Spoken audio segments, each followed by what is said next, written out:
কক্সবাজারে আমি এবং আমার স্যার একটি হোটেল রুম ভাড়া নিয়েছিলাম। সেখানে আমরা একটি প্রজেক্টের কাজ করতে গিয়েছিলাম। স্যার আমি একসাথে একই রুমে একই বেডে রাত্রে শুয়েছিলাম। স্যারকে আমি খুব বিশ্বাস করতাম। ব্যক্তিগতভাবে স্যারকে আমি যতটুকু চিনি, স্যার এতটা খারাপ না। মনের মধ্যে স্যারের প্রতি অনেক বিশ্বাস ছিল। স্যার আমার সাথে কোনোদিন খারাপই করবেন না। কিন্তু সেদিন রাতে আমার সমস্ত বিশ্বাস তছনছ হয়ে গিয়েছিল। রাত যখন গভীর হল তখন আমি স্যারের আসল রূপটা দেখতে পেলাম। গভীর রাতে ঘুমের ঘোরে স্যার আমার সাথে অনেক বাজে আচরণ করার চেষ্টা করছে। আমি তখন আধ ঘুম অবস্থায় ছিলাম।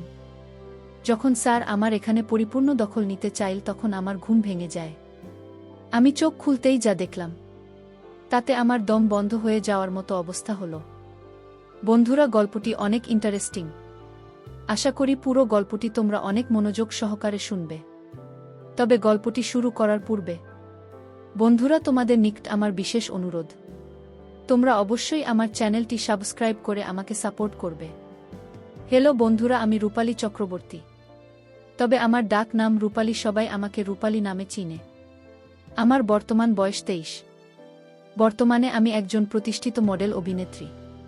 কিন্তু এই মডেল অভিনেত্রী হয়ে ওঠার পিছনে একটি বেদনাদায়ক ঘটনা রয়েছে। আজকে তোমাদের সামনে আমি যে ঘটনাটি বলবো, ঘটনাটি আমার বাস্তব জীবনের একটি গল্প। তবে গোপনীয়তা রক্ষার জন্য আমি আমার ছদ্মনাম ব্যবহার করলাম।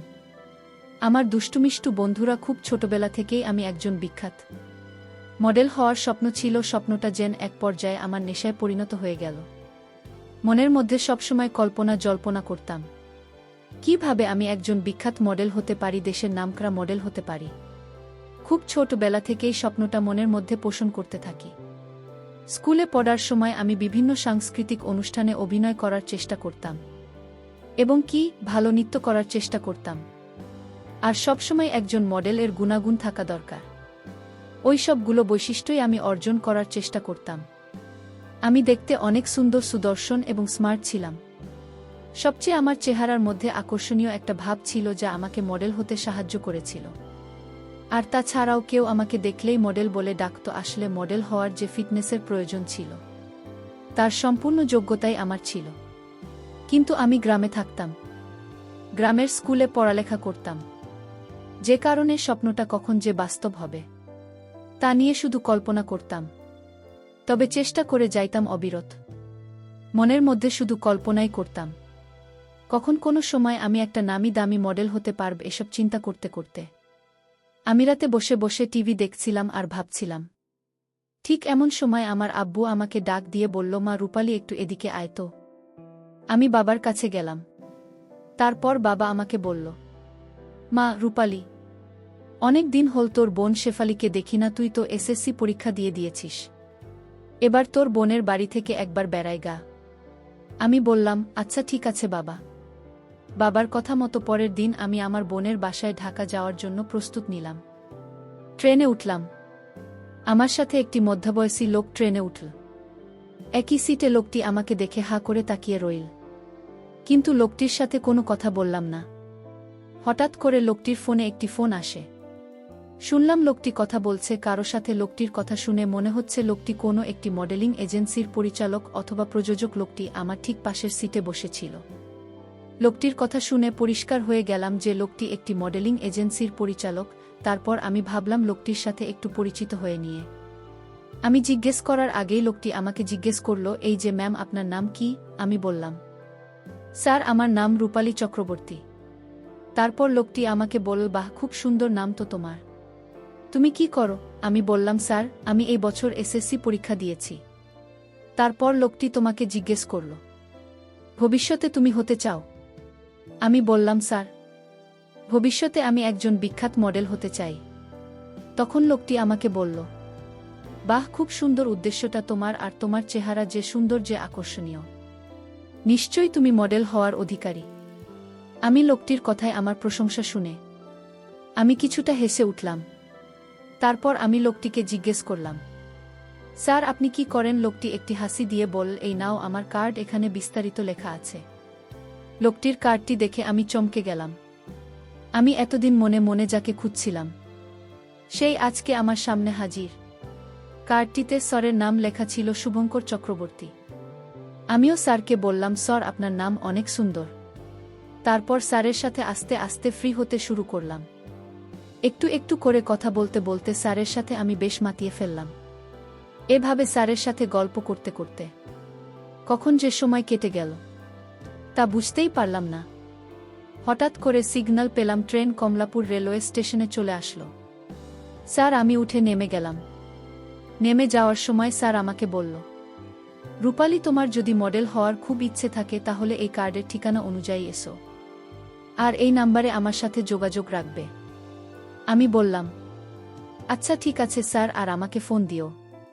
তাহলে আমি তোমাকেই বলে দেব তোমাকে কোথায় আসতে হবে। যদি তোমার একান্ত ইচ্ছা থাকে তাহলে কেবল আমার সাথে যোগাযোগ করতে পারো। স্যারের কাছ থেকে বিদায় নিয়ে আমি আমার বোনের বাসায় চলে গেলাম। বোনের বাসায় এসে রাতের বেলায় খাবার দাবার শেষে যখন শুতে যাব, তখন স্যারের কথা মনে পড়ল। তারপর কার থেকে নাম্বারটি নিয়ে স্যারকে একটি ফোন দিলাম। মনে হচ্ছে স্যার আমার ফোন পেয়ে অনেক খুশি। এভাবে স্যারের সাথে আমি প্রায় 2 থেকে 3 মাস কথা বললাম।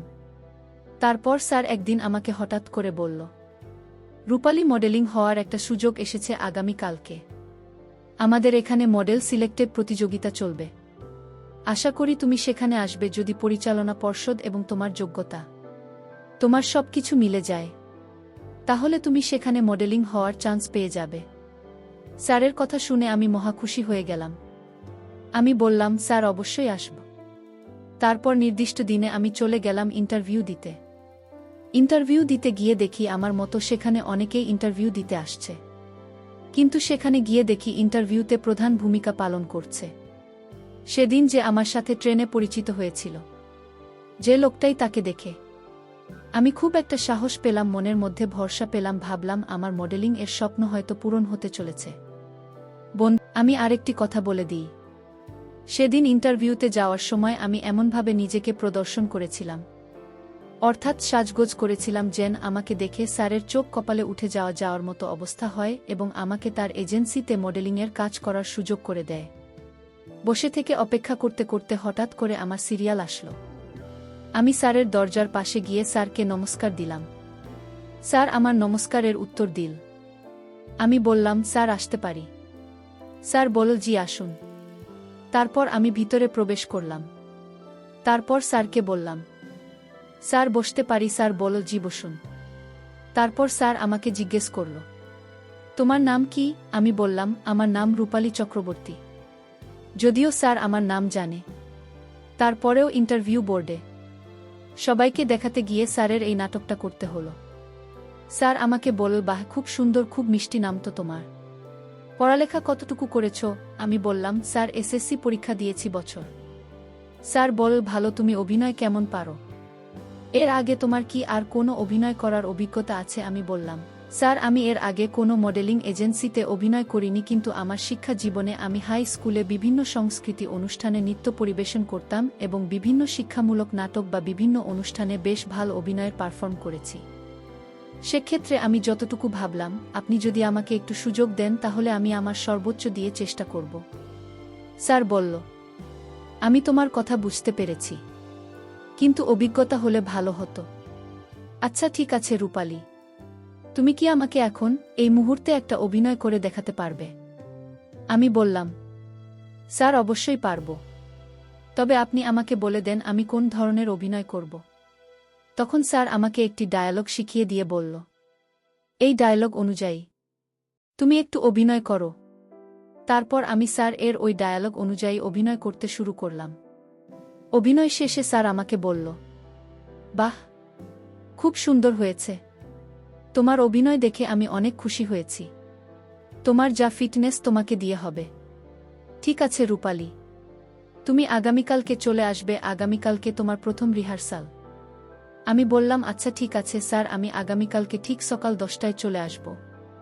তারপর স্যারের কথা অনুযায়ী সেদিন প্রথম রিহার্সাল, অর্থাৎ প্রথম স্যার আমাকে কিছু অভিনয়ের কলা কৌশল শেখাবে।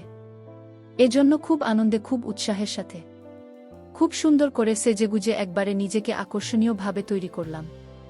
তারপর স্যার যে রুমে আমাকে রিহার্সাল দেওয়া হবে সেই রুমে গিয়ে আমি বসে স্যারের জন্য অপেক্ষা করতে শুরু করলাম। কিছুক্ষণ পর স্যার রিহার্সাল দেওয়ার জন্য আমার এখানে আসল অর্থাৎ আমাকে যেখানে রিহার্সাল দিতে হবে সেই রুমে। আর বাইরের লোক কেউ নেই সেখানে, শুধু স্যার আমি সেখানে একা। তখন স্যার আমাকে বলল, রূপালী, যদি তুমি একজন নামকরা মডেল হতে চাও তাহলে অবশ্যই তোমার মধ্যে বেশ কিছু গুণাগুণ থাকতে হবে।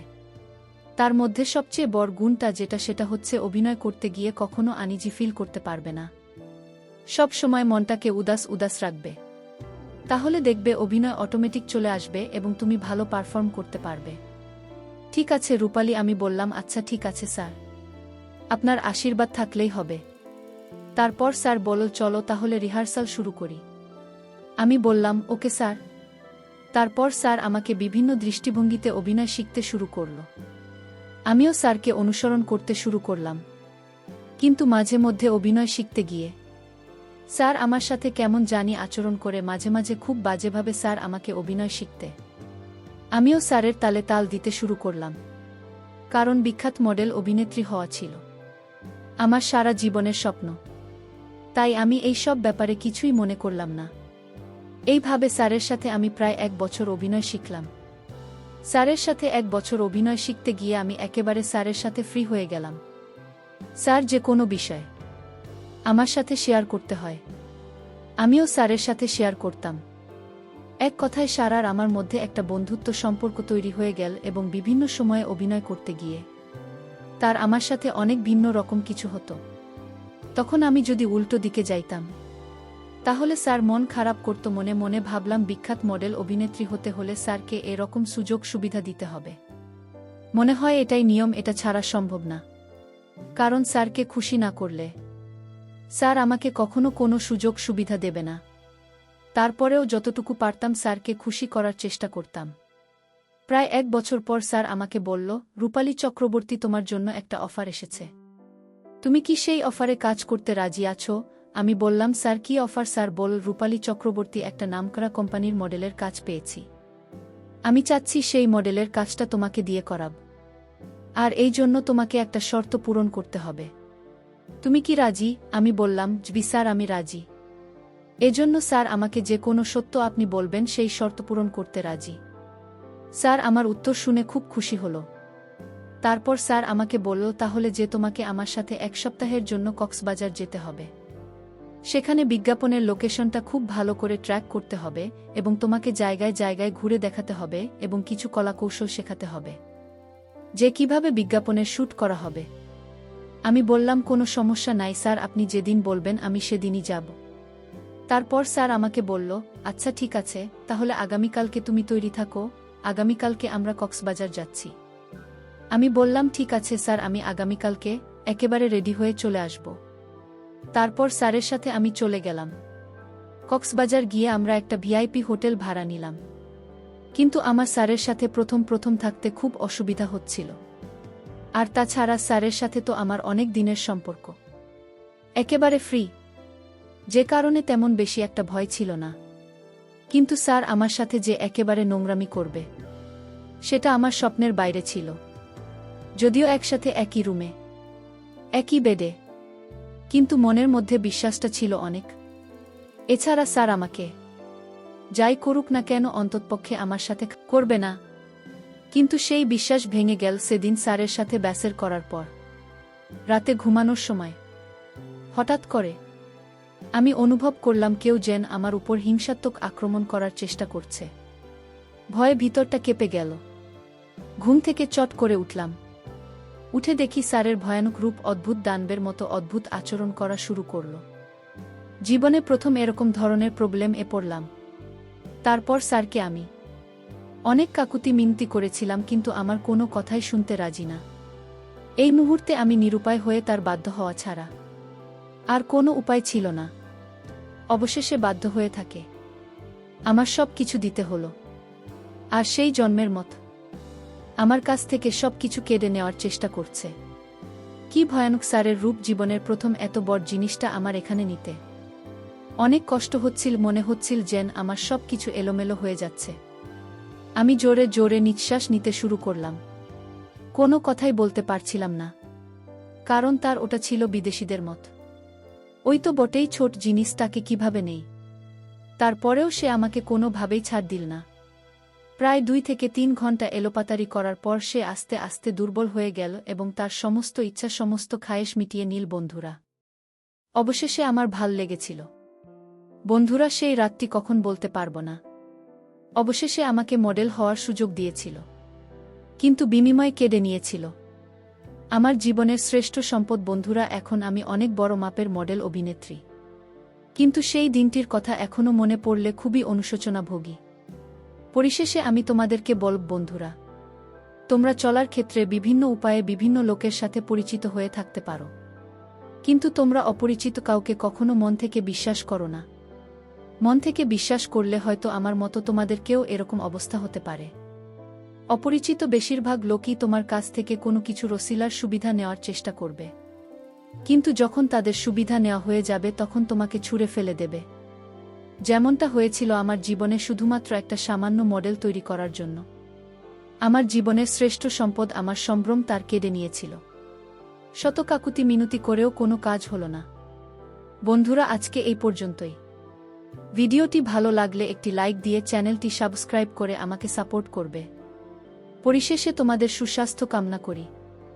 ভিডিওটি দেখার জন্য তোমাদের সকলকে অসংখ্য ধন্যবাদ।